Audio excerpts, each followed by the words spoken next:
በኦርቶዶክስ እና በኢራኒስታስ መካከል የተደረገው ውይይት ይህ ነው።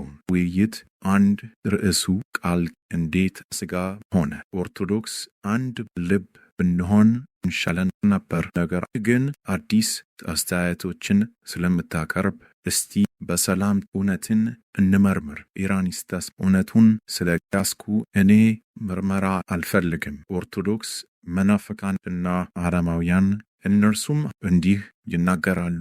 በቅድመ አቋም እንዳንታለል ግን በመጽሐፍ ቅዱስ ላይ ተመስርተን እንወያይበት እንጂ ይህ መንገዱ ቀጥተኛ ሆኖ እንዲቆይ ለማድረግ ነው። በመጀመሪያም ስለ ሥላሴ አካላት፣ ስለ አካል፣ ስለ ባህሪ በመጽሐፍ ቅዱስና በኒቅያ ጉባኤ መሰረት የእግዚአብሔር አብ የወልድ እና የመንፈስ ቅዱስ ባህሪ አንድ ነው እንላለን ወይስ የአርዮስ ሃይማኖትን ማጥፋት እንከተል? ኢራኒስታስ የቅዱስ ሥላሴን አንድ ባህሪ እንመሰክራለን። ኦርቶዶክስ እንግዲህ ሕልውና ከባህሪ የተለየ ነውን ወይስ አንድ ነው? ኢራኒስታስ በመካከላቸው ልዩነት አለ እንዴ?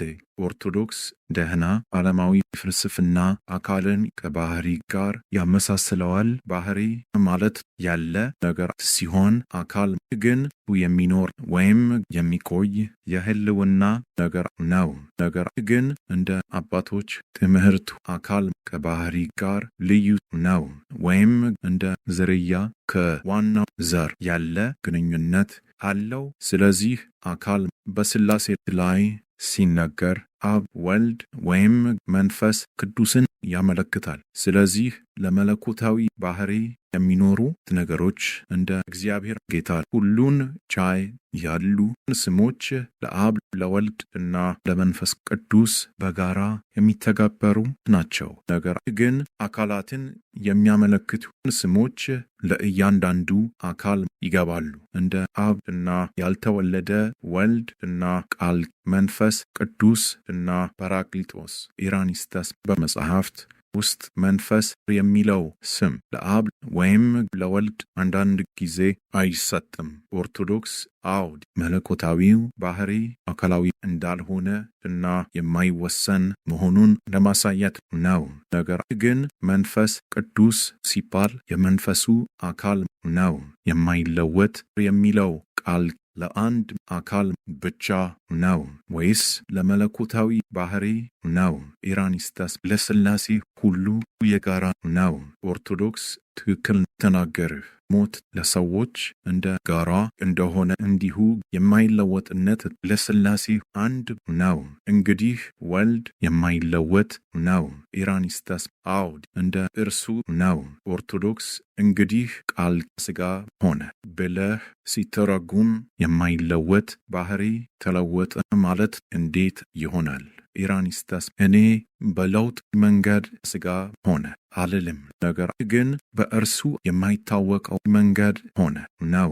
ኦርቶዶክስ እንዲህ ብትል ግን ከሥጋ ያለ መውሰድ መሆን ወይ እግዚአብሔር ወደ ሥጋ ተለወጠ ወይም የታየው ብቻ ነበር ማለት ነው። ኢራኒስታስ እኛ ብቻ ሥጋ ሆነ እንላለን። ኦርቶዶክስ እንዴት ሥጋ ሆነ? አውድ ሆነ ማለትን ግልጽ አድርግ። ኢራኒስታስ ወደ ሥጋ ተለወጠ እና ሥጋ ሆነ ሁሉ ይችላል። ውሃ ወደ ደም ለወጠ ወዘተ። ኦርቶዶክስ አውድ ፍጥረታት እንደ ፈቃዱ ይለወጣሉ። ነገር ግን እርሱ ራሱ አይለወጥም። እኔ አልለወጥም ይላል። ኢራኒስታስ የተሰወረውን ምስጢር መመርመር አይገባንም። ኦርቶዶክስ የተገለጠውንም አትተው። ኢራኒስታስ ሥጋ መሆኑ እንዴት እንደተፈጸመ አላውቅም። ነገር ግን ቃል ሥጋ እንደሆነ አውቃለሁ። ኦርቶዶክስ አውድ ግን ከነበረበት በመለወጥ ነውን? እንዲህ ከሆነ ያለበትን አልቀጠለም ማለት ነው። እንደ አሸዋ ከእሳት ጋር በተገናኘ ጊዜ መጀመሪያ ይፈሳል፣ ከዚያም ብርጭቆ ይሆናል። ከዚያም አሸዋ አይሆንም። እንዲሁም ወይን ፍሬ ወይን ጠጅ ሲሆን ወይን መሆኑን ይተዋል። ወይን ጠጅም ወደ ኮምጣጤ ሲቀየር ወይን ጠጅ አይደለም። ኢራኒስታስ አውድ እንዲሁ ነው። ኦርቶዶክስ እንግዲህ እርሱ ሥጋ ሆነ ብለን የምንለው እንዲህ ነውን? እንዲህ ከሆነ ለውጡ በእውነት ታላቅ ነው። ከዚያ በኋላ እግዚአብሔር መሆኑን አይቀጥልም። ኢራኒስታስ እኔ ከዚህ በፊት አልኩ፣ በመለወጥ አይደለም። የነበረውን ቀጠለ፣ ያልነበረውንም ሆነ። ኦርቶዶክስ ነገር ግን ሆነ የሚለው ቃል ካልተተረጎመ መለወጥን ያመለክታል። ማለትም ሥጋን ወሰደ ተብሎ ካልተገለጸ ኢራኒስታስ ወሰደ የምትለው የአንተ ጭምር ነው። በጽሑፉ ውስጥ አይገኝም። ኦርቶዶክስ እንግዲህ በሐዋርያት እንደ ጳውሎስ እና በወንጌላውያን የተናገረው መንፈስ አንድ ነበርን። ኢራኒስታስ እርግጥ ነው። ኦርቶዶክስ እንግዲህ ጳውሎስ ወንጌልን ሊተረጉም ይችላል። እርሱም ከአብርሃም ዘር ያዘ ይላል።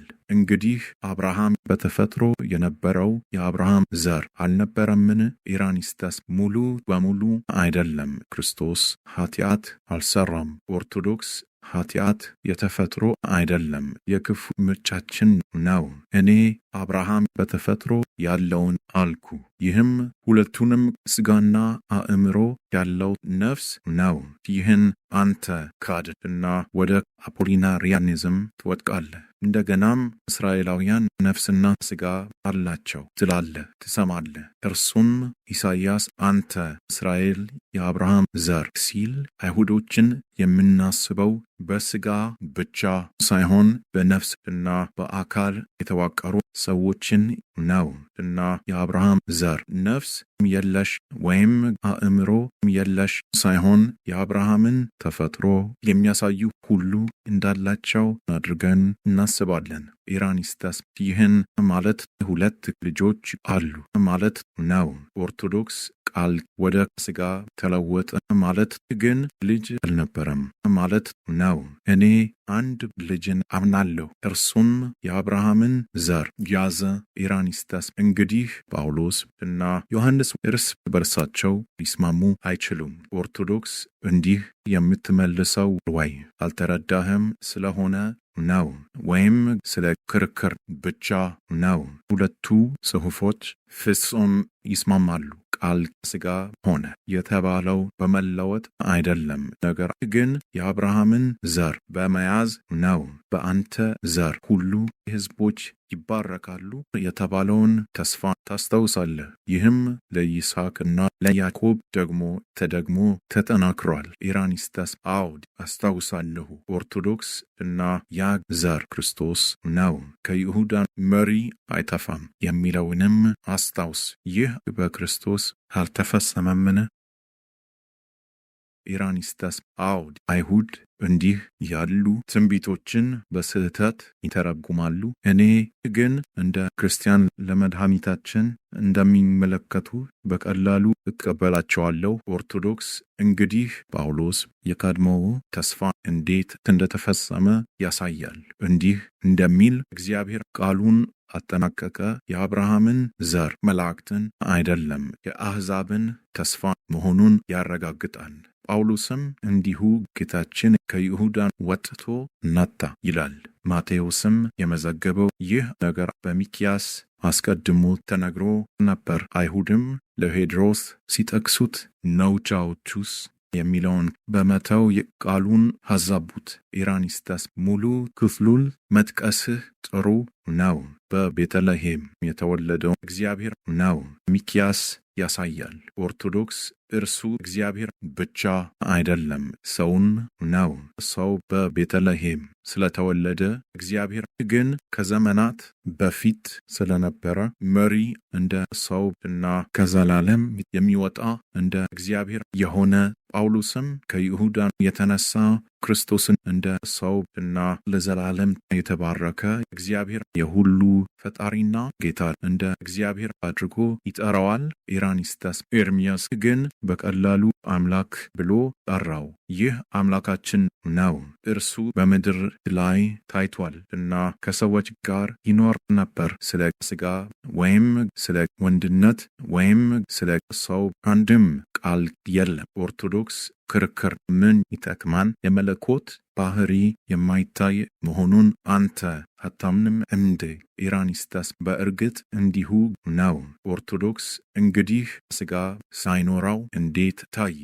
ጳውሎስም ማንም ሊያየው አይችልምም አይልም እንዴ? ኢራኒስታስ አንድ ሐዋርያን በነቢይ ላይ ትጠቀማለህ። ነቢዩ ስህተት ይናገራልን? ኦርቶዶክስ አይደለም። ሁለቱም ቃላት ከአንድ መንፈስ ናቸው። ኢራኒስታስ እንግዲያስ የማይታየው እንዴት ታየ እንደሆነ እንመልከት። ኦርቶዶክስ የሰው ምክንያቶችን አትስተኝ፣ እኔ መጽሐፍ ቅዱስን ብቻ እከተላለሁ። ኢራኒስታስ ችግሩን መጽሐፍ ቅዱስ ብቻ ከፈታው ቀበላለሁ። ኦርቶዶክስ እንግዲህ የዮሐንስ ምዕራፍ 1 ጥቅስ 14 ትርጉምን ለመግለጽ ጳውሎስን ተከስሁ። አሁን ደግሞ እግዚአብሔር በምድር እንዴት እንደታየ አስረዳለሁ። እግዚአብሔር በሥጋ ተገለጠ ወዘተ። በሥጋ የሠራው ሥራ ኃይሉን አሳየ። መላእክትም በዚህ መካከል አዩት። ኢራኒስታስ ነገር ግን ሁልጊዜ የእግዚአብሔርን ፊት ያያሉ ተብሏል። ኦርቶዶክስ ሰዎች እንደሚባለው እግዚአብሔርን እንደተመለከቱ እንዲሁ ተናግሯል። አብርሃም፣ ሙሴ፣ ኢሳይያስ እና ሌሎች ነቢያት ነገር ግን እነርሱ በእውነት ባህሪውን አላዩትም። ሊያዩ የሚችሉትን ብቻ ባዩ። ኢራኒስታስ እግዚአብሔር የራሱን መገለጦች እንደ ተመልካቾች አቅም ይለካል ማለትህ ነው። ኦርቶዶክስ እንዲሁ ነው። እግዚአብሔር በምሳሌዎች እና በምስሎች ይገለጣል። ኢራኒስታስ ግልጽ አይደለም። ያ የእግዚአብሔር ባህሪ ራሱ አይታይም ማለት ነው። ኦርቶዶክስ እንዲሁ ነው። የተመለከቱት ባህሪውን ሳይሆን ለችሎታቸው የተስማማ ራእይ ነበር። መላእክትም እንኳ የማይወሰን የማይታወቅ የማይታሰብ መለኮታዊ ባህሪ ሙሉ በሙሉ ሊያዩ አይችሉም። እነርሱ ብቻ ለባህሪያቸው የተስማማ ክብር ያያሉ። ነገር ግን እግዚአብሔር ሥጋ ሲሆን ሕያው ሥጋ ተገለጠ። ይህም እንደ መጋረጃ ነበር። ኢራኒስታስ መጋረጃ አዲስ ቃል ነው። ኦርቶዶክስ መጽሐፍ ቅዱስን በትክክል አላነበብክም። ጳውሎስ ራሱ የክርስቶስን ሥጋ መጋረጃ ብሎ ይጠራዋል። ኢራኒስታስ ያ ወሳኝ ነው። ኦርቶዶክስ እንግዲህ አዲስ ነገር የፈጠርሁ አትለኝ። ደግሞ ስለ ይሁዳ የተነገረው ትንቢት የክርስቶስን ሥጋ እንደ ልብስ ይመለከታል። ልብሱን በወይን ይታጠባል፣ ልብሱንም በወይን ደም ይታጠባል ይላል። ኢራኒስታስ አባት ስለ ልብስ ነው የተናገረው፣ ስለ ሥጋ አይደለም። ኦርቶዶክስ እንግዲህ ልብሱን በወይን ታጠበው ተብሎ በእውነት ተፈጽሟልን? ኢራኒስታስ ሥጋውን በዚያ ሁኔታ ታጠበው ተብሎ ተፈጽሟልን? ኢራኒስታስ እውነት እንግዲያስ ይህን ለውጥ ለምን አደረገ? ኦርቶዶክስ የተቀበሉት ሰዎች የሚገነዘቡት እንዲህ ነው። ምክንያቱም ተቀባዮች የሚያዩትን ነገር በተፈጥሮ ላይ እንዲያተኩሩ ሳይሆን በስሞች ለውጥ በኩል በጸጋ የተፈጠረውን ለውጥ እንዲያምኑ ፈለገ። እርሱ በተፈጥሮ ሥጋ የሆነውን እንጀራ ብሎ የጠራ እና ራሱን ወይን ተክል ብሎ የጠራ የማይታዩትን ምልክቶች በሥጋ እና ደም ስም አክብሯቸዋል። ተፈጥሯቸውን ሳይለውጥ ግን በተፈጥሯቸው ላይ ጸጋን አክሏል። እንግዲህ ይህ በጣም ቅዱስ ምግብ ምልክት የማን ነው? የክርስቶስ መለኮት ወይስ የሥጋውና ደሙ? ኢራኒስታስ ያለ ጥርጥር ሁለተኛው ነው።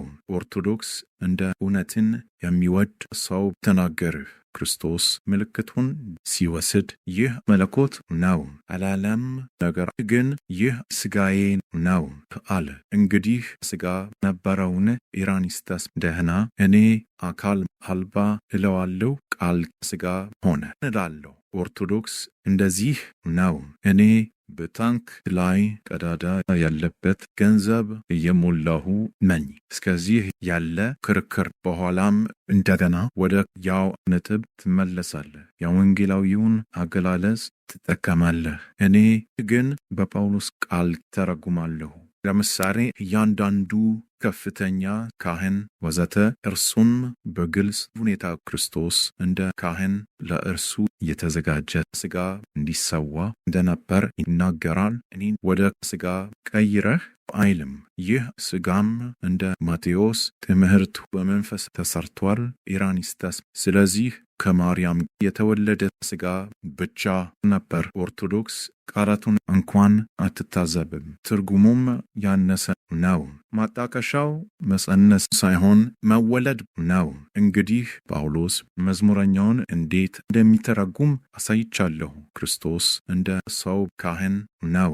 እንደ ካህን መሥዋዕት ማቅረብ ነበረበት። ከአካሉ በቀር ምንም ማቅረብ አልቻለም። ስለዚህም አካል ነበረው። ኢራኒስተስ እርሱ ሥጋ እንደወሰደ ልቀበል አልችልም። ኦርቶዶክስ እንደማየው ይህ የግኖስቲኮችና የማኒኬዎች የቀድሞ ስህተት ነው፣ ወይም ከዚያ የከፋ ነው።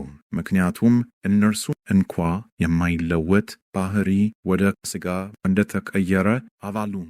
ኢራኒስተስ ስድብ ክርስቲያናዊ አይደለም። ኦርቶዶክስ እኔ በደል አልሰራም፣ ለእውነት እሟገታለሁ። እናም ከማንኛውም ጥርጥር በላይ ስለሆነ ነገር እከራከራለሁ ብለህ ስትወያይ እጸጸታለሁ። ነገር ግን ስለ መርኮ ትንቢታዊ አርኮ አሳቢነት እና ስለ የዳዊት ዘር በተናገሩት ተስፋዎች ሙሉ በሙሉ በመተማመን በተጻፈው መዝሙር ላይ ለዘላለም እንደሚጸና ታስታውሳለህ። ኢራኒስተስ ይህ ስለ ሰለሞን ተነግሮ ነበር። ኦርቶዶክስ እንግዲያስ ሰለሞን ለአባቶቹ የተነገረው ዘር ነበርን? ሁሉም አሕዛብ በእርሱ ተባረኩን? ኢራኒስተስ እንግዲህ ወደ ዘሩባቤል ነው። ኦርቶዶክስ ከአንዱ ጫፍ ወደ ሌላው ጫፍ ትሄዳለህ። ከግኖስቲሲዝም ወደ የአይሁድ ወገን እንደሚሆን እውነተኛውንም መንገድ የሚተው ሁሉ እንደሚያደርጉት እንዲሁ እዚህ እና እዚያ ትንታኔ ትሄዳለህ። ኢራኒስተስ ተሳዳቢዎች በእግዚአብሔር መንግሥት ውስጥ ክፍል የላቸውም። ኦርቶዶክስ ነገር ግን ጳውሎስ አንዳንድ ጊዜ ከባድ ቋንቋ ተጠቅሟል። እኔም እንዲህ ያለ ቋንቋ ልጠቀም እችላለሁ። እናንተ የመሲሐዊ ትርጉም ያላቸውን ትንቢቶች የአይሁድ እምቢታ ስትከተሉ እና ሁሉም የዳዊት መስመር እንደሞቱ እና እንዳለፉ ወደ ሰዎች ስትጠቀሙ ኢራኒስተስ የዳዊት ዘር የሆኑት የአይሁድ ተብለው የሚጠሩ አባቶች ናቸውን? ኦርቶዶክስ ከሄድሮስ የተወለዱት አይደሉም። ነገር ግን እነሱም እንኳ ጠፍተዋል። መንግሥታቸውም ከረጅም ጊዜ በፊት አልፏል። ትንቢቱ ግን ከዳዊት የተወለደ እና ለዘላለም የሚነግስ አንድ ሰው ስለሆነ ተናግሯል። ነገር ግን እግዚአብሔር ሊዋሽ እንደማይችል እናውቃለን። እንግዲህ በእውነታዎች ፊት ተጋጭተን ቆመን ቃሉን ለዳዊት እንደ ፈጸመ እንዴት ልናረጋግጥ እንችላለን? ኢራኒስተስ ትንቢቱ ወደ ክርስቶስ መመልከት አለበት። ኦርቶዶክስ በጣም ጥሩ። አሁን ተመልከት በመዝሙሩ መካከለኛ ክፍል ስለዚህ ታላቅ ንጉሥ የዳዊት ልጅ እንዲህ ተብሏል፣ ዙፋኑን እንደ ሰማይ ዘመናት አደርገዋለሁ ወዘተ። ኢራኒስተስ ከክርስቶስ በቀር የዚህ ተስፋ ርዕስ ሊሆን የሚችል ማንም የለም። ኦርቶዶክስ እንግዲህ የተሰጠው ተስፋ ሊወድቅ የማይችል ከሆነ አይሁድም ከእንግዲህ የዳዊት መንግሥት ከሌላቸው ክርስቶስ በሰውነቱ የዳዊት ዘር ነው። ኢራኒስተስ እቀበላለሁ። ኦርቶዶክስ ከዚያም ወንድነቱ ተረጋግጧል። እንዲሁም ጥንቸል ለአሕዛብ መሪ አድርጌዋለሁ የሚለውን ቃል እና ሌላን ክፍል ከእሴይ ስር በትር የሚለውን ተመልከት። ኢራኒስታስ ይህን ስለ ዘሩባቤል ወስደዋለሁ። ኦርቶዶክስ አይሁዶች እንኳን እንደዚያ አልወሰዱትም። የንግግሩ አውድ ለማንኛውም ተራ ሰው አይስማማም። የመንፈስ ኃይላት ሁሉ በታሰበው ሰው ላይ ያርፋሉና እና በተመሳሳይ ጊዜ አውደ ጽሑፉ የሚያመለክተው እርሱን በእውነት ሰው እንደሆነ ፍርድን እየፈጸመ ነው። ስለዚህ የትንቢቱ ክፍል ከሰው ሰውነት ከመለኮትነት ክፍል ጋር ይዛመዳል። ምንባቡም የሚያመለክተው በእርሱ አገዛዝ ስር ያሉትን የሁሉም ክፍሎች አጠቃላይ በአንድ እምነት ውስጥ ያሉ የተለያየ ገጸ ባህሪያት ያላቸውን ሰዎች ነው። እናም ይህ በእኛ ልምድ ተፈጽሟል። በሁሉም ክፍል ላሉ ክርስቲያኖች የዓለም ሉዓላዊ ገዢዎች ጥንቸል፣ አንድ መታጠቢያ፣ አንድ ማስተማር፣ አንድ ምስጢራዊ ጠረጴዛ ከአማኞች ጋር ተመሳሳይ ክፍል አምላክ ብቻ ሳይሆን ሰውን ከእሴይ ስር የተገኘ በትር መሆኑን ያሳያል። ኢራኒስታስ ሐዋርያቱ ክርስቶስን ከዳዊት ዘር ነው ብለው ነበር። ኦርቶዶክስ አሁን ጴጥሮስ አደረገ። ምስክሩ በቂ ነበር፣ ምክንያቱም በእርሱ የተናገራቸው ኑዛዜዎች የክርስቶስን ሞገስ አስገኝቷል። ጳውሎስ ግን በብዙ ምንባቦች ተመሳሳይ ነገር ተናግሯል። እንደ ሥጋ ያለው ልዩነት ክርስቶስ ሰው ብቻ ሳይሆን ከዘመናት በፊት አምላክ እንደነበረ ያሳያል። ኢራኒስታስ አሁንም ቃልም ሥጋ ሆነ ብዬ ይይዛለሁ።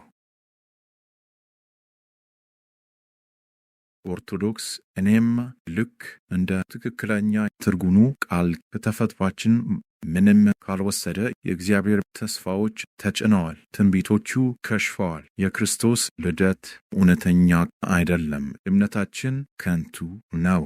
ትንሣኤ ወደ ሰማያዊ ቦታዎች አላስነሳንም።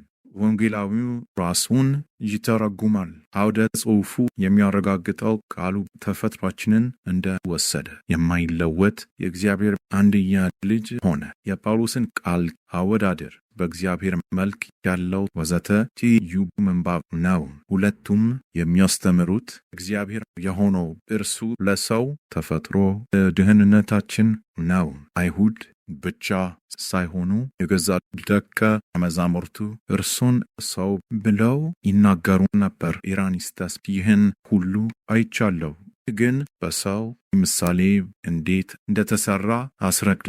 ኦርቶዶክስ የወሰደው መምሰል ሳይሆን የሰውን ባህሪ ነው። መልክ በየትኛውም ሁኔታ ተፈጥሮ ማለት ነው። ሰውን መምሰል ማለት አምላክ ሆኖ ሳለ ሰው ሆኖ ተገለጠ ማለት ነው። ኢራኒስታስ አባቶች የዮሐንስን ቃል እንዴት ተረዱት? ኦርቶዶክስ ቅዱሳት መጻሕፍት ይበቃሉ፣ እኔ ግን ጥቅሶችን እሰጣለሁ። አትናቴዎስ ወደ ኤጲስቆጶስ ጥቅስ 8 ወዘተ፣ ጎርጎርዮስ ዘናዚንሱስ፣ አምብሮስ ፍላቪያን ዘአንጾኪያ፣ ገላስዮስ ዘቄሳርያ፣ ክሪሶስቶም፣ ዲዮዶርንና ቴዎድሮስን እጨምራለሁ። ነገር ግን በእነርሱ ላይ ጭፍን ጥላቻ እንዳለህ ነው። ነገር ግን ኢግናስጢዮስን፣ ኢሬንዮስን፣ ሂፖሊስታስን፣ መቶዲያስን፣ ኤዎስጣቴዎስን፣ የአንጾኪያውን አትናቴዎስን ውሰድ። የተላከ ዲዮናስዮስ ምዕራፍ 10 ጥቅስ 12፣ ስብከት ሜጀር ደ ፊዴ ምዕራፍ 3 ጥቅስ 36፣ አንደኛ ኤጲ እስከ ኤጲስቆጶስ ምዕራፍ 2 ጥቅስ 7፣ ባሲል፣ ግሪጎሪ ዘኒሳ፣ አምፊሎቺየስ፣ ኢራኒስታስ የተጠቀሱት የምስራቅ ደራሲያን ከምዕራባውያን ጋር ይስማማሉ፣ ግን ሰፊ መከፋፈል ሲያደርጉ አይቻለሁ። ኦርቶዶክስ አንዳንዶች በትክክል ያዳመጧቸውን እና ሐዋርያትን ያወቁትን ሰዎች መስደብ የለብህም። ነገር ግን ከራስህ የመናፍቃን ጸሐፊ አፖሊናሪስ ጥቅሶችን እሰጥሃለሁ። በኮምፔዲየም በግልጥ እንዲህ ይላል። ክርስቶስ ወደ ሥጋ አልተለወጠም፣ ነገር ግን ሆነ። ሥጋን በመኳንንት መንገድ ሥጋን ለራሱ ወስዶ ከእርሱ ጋር አንድ ሆነ። በሌላ ቦታ ደግሞ የትኛውንም ኦልተራታም ትርጉም ወይም የእግዚአብሔርን ቅዱስ ኃይል ማካተት ይክዳል። ለእግዚአብሔር እንሰግዳለን፣ ከድንግል ሥጋን ለበሰ። ስለዚህም እግዚአብሔር በመንፈስ ነው፣ ሰው በሥጋ ነው ይላል። በሌላ ሥራ ደግሞ የእግዚአብሔር ልጅ የሰው ልጅ እንደሆነ በእውነት እንጂ ሳይሆን ከማርያም ሥጋ እንደተቀበለ እንመሰክራለን። ኢራኒስተስ አፖሊናሪስ ይህን እንደተናገረ አላውቅም ነበር። ኦርቶዶክስ አሁን ግን አፖሊናሪስ እንኳ ቃል ወደ ሥጋ ተለወጠ የሚለውን አስተሳሰብ ደጋግሞ እንደ ካደ ታያለህ። ደቀ መዝሙር ከመምህሩ አይበልጥም። ኢራኒስተስ ቃል የማይለወጥ መሆኑን እና ሥጋን እንደያዘ አምናለሁ። ነገር ወደሚቀጥለው ርዕስ እንሂድ። ኦርቶዶክስ አውድ እና አሁን የተስማማንባቸውን ነጥቦች አስብ።